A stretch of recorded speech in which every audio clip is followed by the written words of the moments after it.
Innal hamdalillah nahmaduhu wa nasta'inuhu wa nastaghfiruh wa na'udzu billahi min syururi anfusina wa min sayyiati a'malina may yahdihillahu fala mudhillalah wa may yudlilhu fala hadiyalah. Asyhadu an la ilaha illallah wahdahu la syarikalah wa asyhadu anna Muhammadan abduhu wa rasuluhu la nabiyya ba'da. Allahumma salli wa sallim ala Muhammad wa ala alihi wa sahbihi ajmain, amma ba'du. Faya ibadallah ittaqullaha haqqa tuqatih wa la tamutunna illa wa antum muslimun. Fa inna asdaqal hadithi kitabullah wa khairal hadyi hadyu Muhammadin sallallahu alaihi wasallam wa syarral umuri muhdasatuha wa kulla muhdasatin bid'ah. Ma'asyiral muslimin, as'adakumullah fid darain. Marilah pada kesempatan siang kali ini kita panjatkan puja dan puji syukur kita kehadirat Allah. Puja dan puji syukur yang sesuai dengan kebesarannya. Puja dan puji syukur yang sesuai dengan keagungannya. Puja dan puji syukur yang sebanyak bilangan makhluknya. Puja dan puji syukur yang seimbang dengan kebesaran arasnya. Puja dan puji syukur yang sepenuh batas keridhoannya, serta puja dan puji syukur sepenuh tinta kalimatnya. Alhamdulillah adada khalqih wa zinata arsyih wa ridha nafsih wa midada kalimatih. Salawat dan salam senantiasa tercurah kepada Nabi Allah Muhammad sallallahu alaihi wasallam, Nabi yang senantiasa mengajak kita bersyukur siang dan malam kepada Allah Sang Pencipta alam.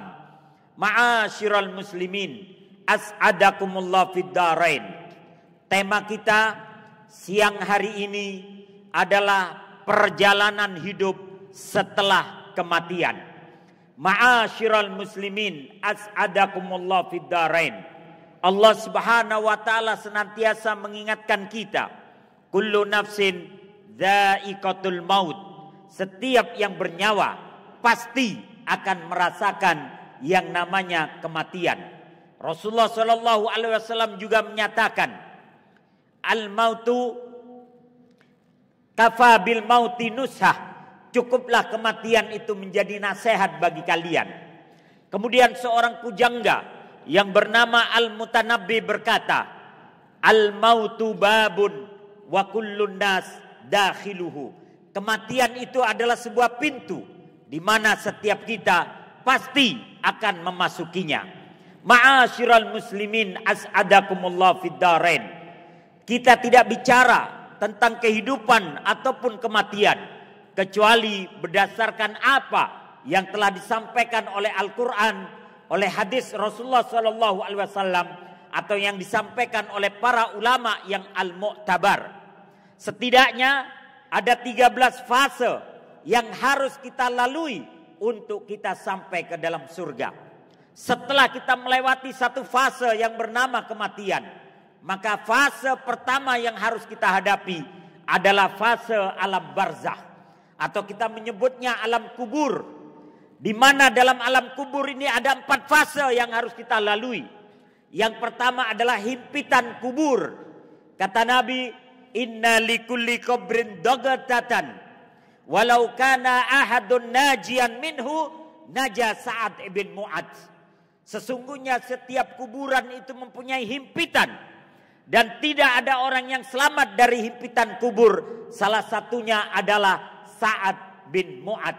Dia dihimpit oleh kuburannya, tapi kemudian kuburannya menyelamatkannya.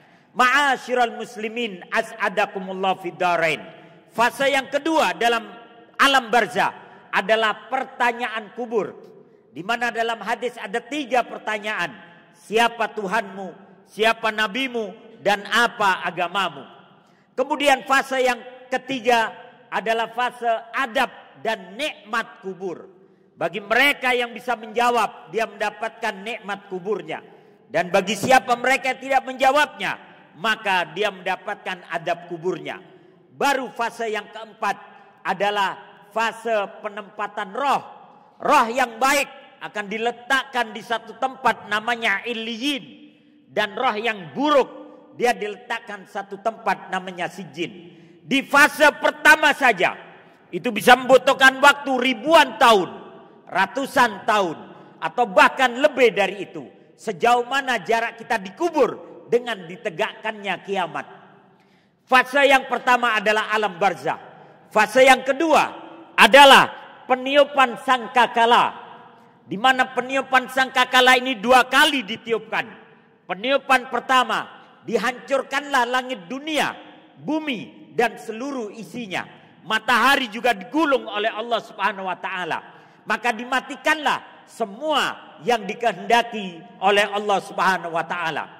Kemudian Allah akan membuat bumi yang baru, yang bukan lagi bumi kita. Matahari yang baru, bukan lagi matahari kita. Langit yang baru, bukan lagi langit yang sekarang.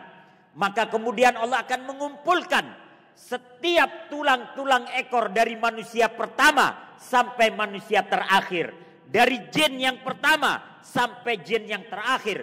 Kemudian Allah akan menurunkan embun atau hujan-hujan gerimis di atas tulang-tulang ekor tersebut.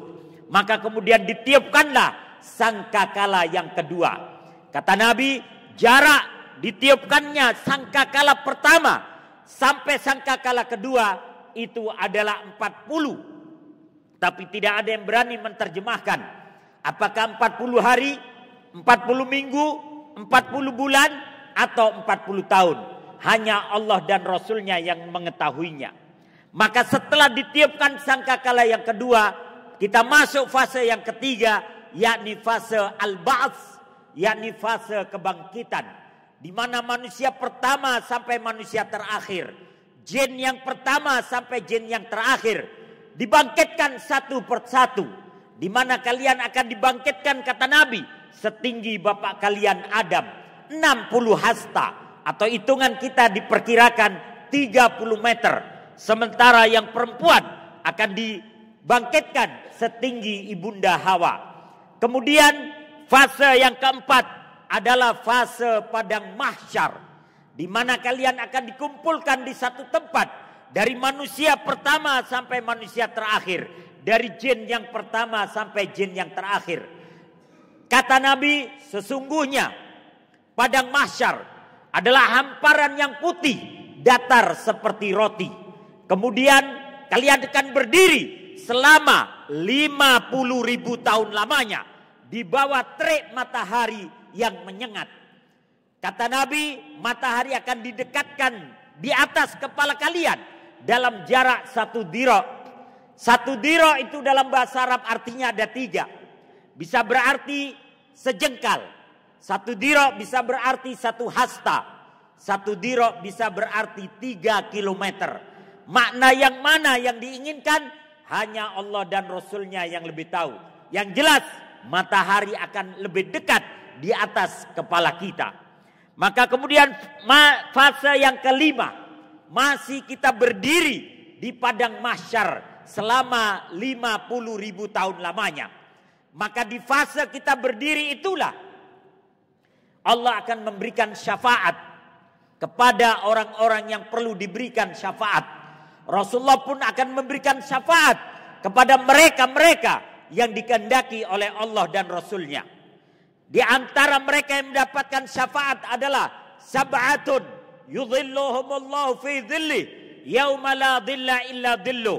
Ada 7 golongan yang mereka akan mendapatkan naungan ketika mereka berdiri di padang mahsyar. Tidak ada naungan kecuali datangnya dari Allah Subhanahu wa taala. Mereka adalah pemimpin yang adil, remaja yang giat dalam beribadah, kemudian orang yang hatinya cinta kepada masjid, kemudian orang yang bersahabat karena Allah, bertemu karena Allah dan berpisah karena Allah. Kemudian yang kelima adalah orang-orang yang diajak berzina, tapi mereka berani menolak dengan mengatakan saya takut kepada Allah. Kemudian yang keenam adalah orang-orang yang bersedekah dan mereka menyembunyikan sedekah mereka. Dan kemudian yang ketujuh yang mendapatkan naungan adalah orang-orang yang dalam kesendiriannya mengingat dosa dan kesalahannya, kemudian menetes butir-butir air matanya karena takut kepada Allah. Maka di fase yang kelima ini adalah fase syafaat dan kita masih berdiri di padang mahsyar. Kemudian fase yang keenam di mana kita masih berdiri di padang mahsyar adalah fase hisab, fase diperhitungkan amal-amal kita. Fase di mana kita akan ditanya umur kita, tubuh kita, ilmu kita, dan juga apa-apa yang telah Allah berikan kepada kita, yakni harta kita, dari mana dan kemana dibelanjakan. Maka kita akan ditanya sedetail-detailnya.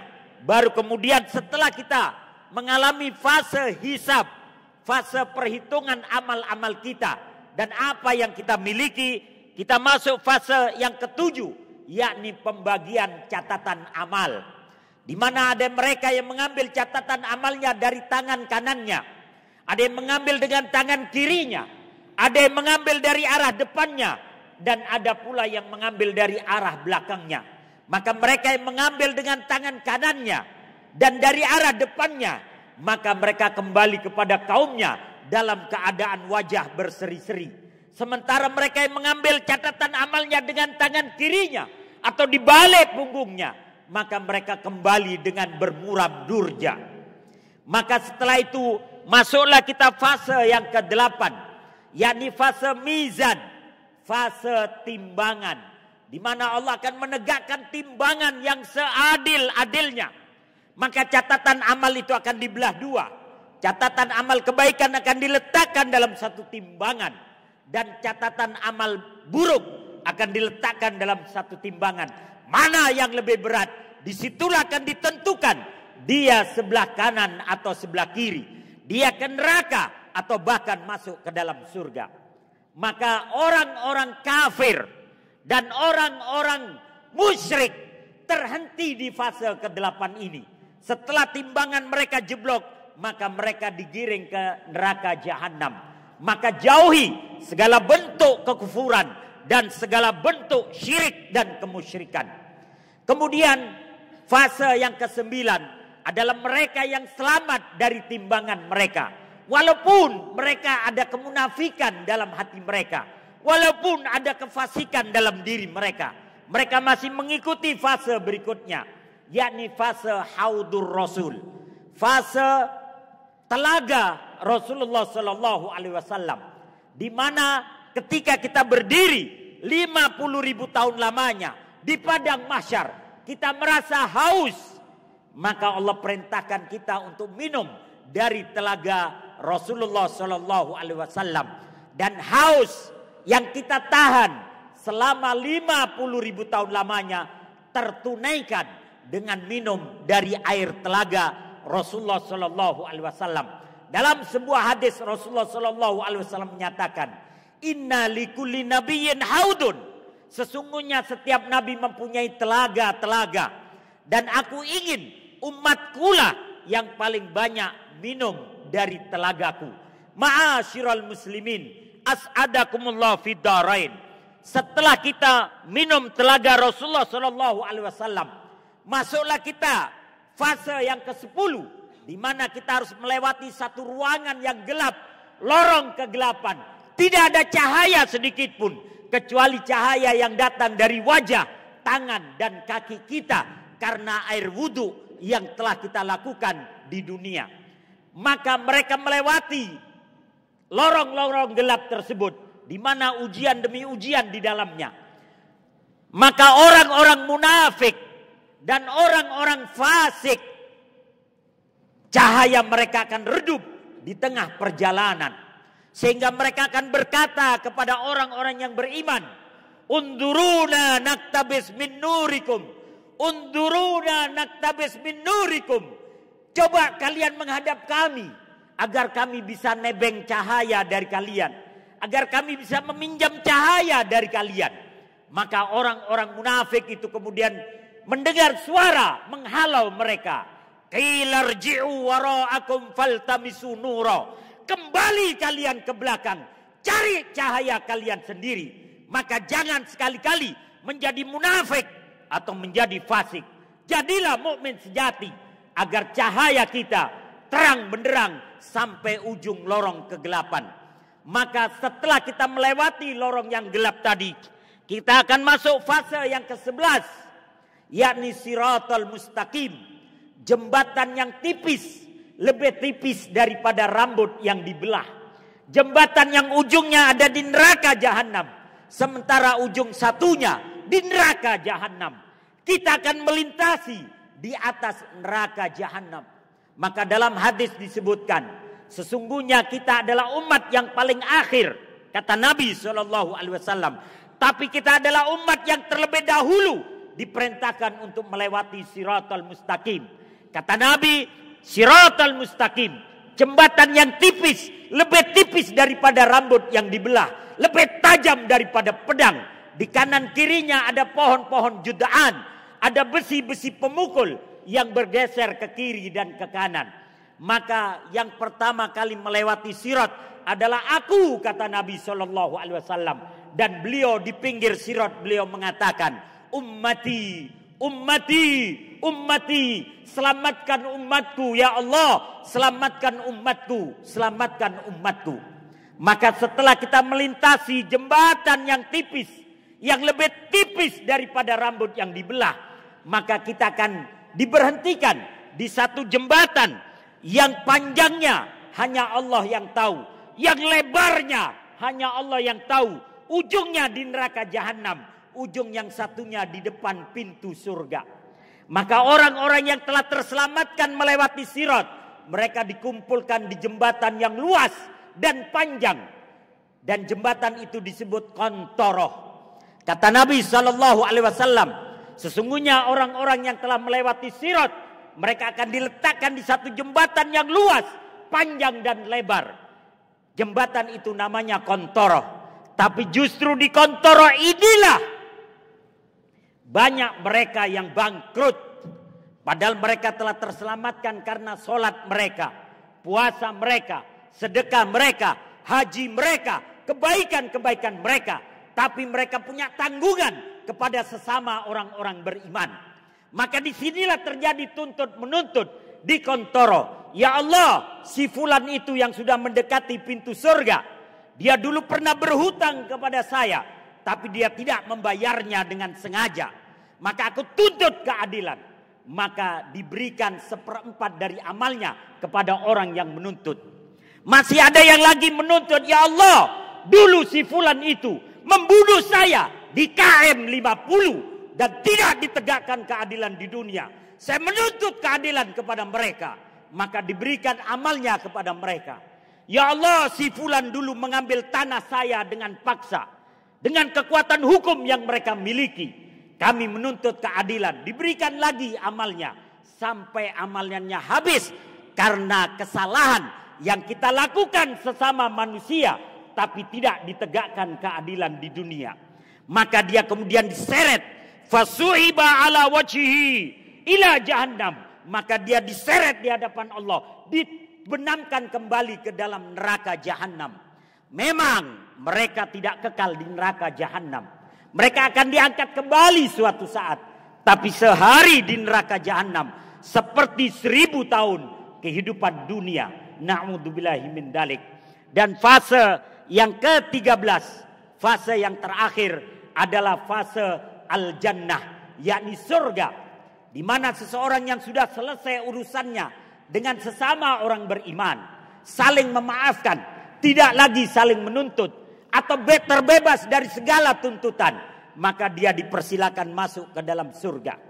Imam Ahmad rahimahullah berkata, ar-rahatu inda awwali qadamin tada'uha fil jannah. Istirahat yang sebenarnya adalah ketika engkau telah meletakkan satu tapak kakimu di surga. Itulah istirahat yang sebenarnya. Maka dunia adalah tempat kita berlelah-lelah untuk meraih surganya Allah.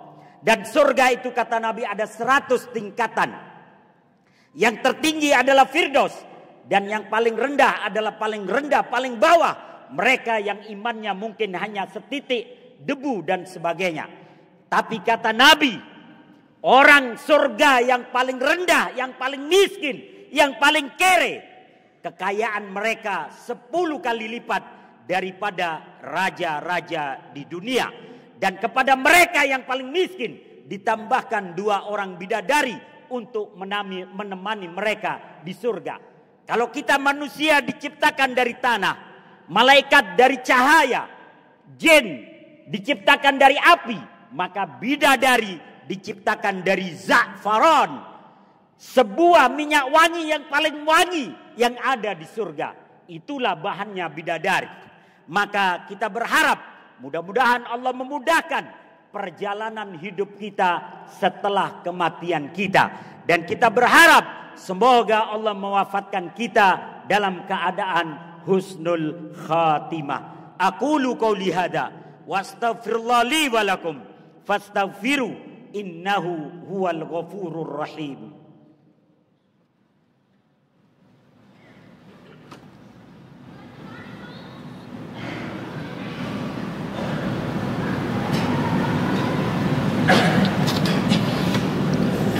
Alhamdulillahi rabbil alamin wa bihi nasta'in ala umuri dunya waddin wassalatu wassalamu ala asyrafil mursalin wa ala alihi wa ashabihil mujahidin at-tahirin amma ba'du.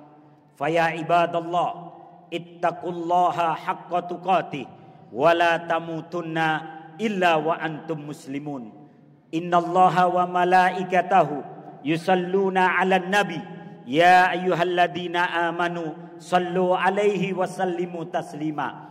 Allahumma salli wa sallim ala Muhammad wa ala alihi wa sahbihi ajmain. Allahumma ighfir lil muslimina wal muslimat wal mu'minina wal mu'minat al ahya'i minhum wal amwat innaka sami'un qaribun mujibu da'wat wa ya qadiyal hajat. Allahumma arinal haqqa haqqa warzuqna ittiba'a wa arinal batila batila warzuqna ijtinaba. Allahumma la sahla illa ma ja'altahu sahla wa anta taj'alul hazna idza syi'ta sahla. Allahumma ya muyassira kulli asir wa ya jabira kulli kasir wa ya mughniya kulli fakir yassir lana kulla asir fa inna taysira kulli asir alaika yasir ya man la yahtaju ilal bayani wat tafsir hajatuna ilaika katsir wa anta alimun biha wa basir. Rabbana atina fid dunya hasanah wa fil akhirati hasanah wa qina adzabannar. Wa sallallahu ala nabiyyina Muhammad walhamdulillahi rabbil alamin. Wala dzikrullahi akbar. Aqimis shalah. الله أكبر الله أكبر أشهد أن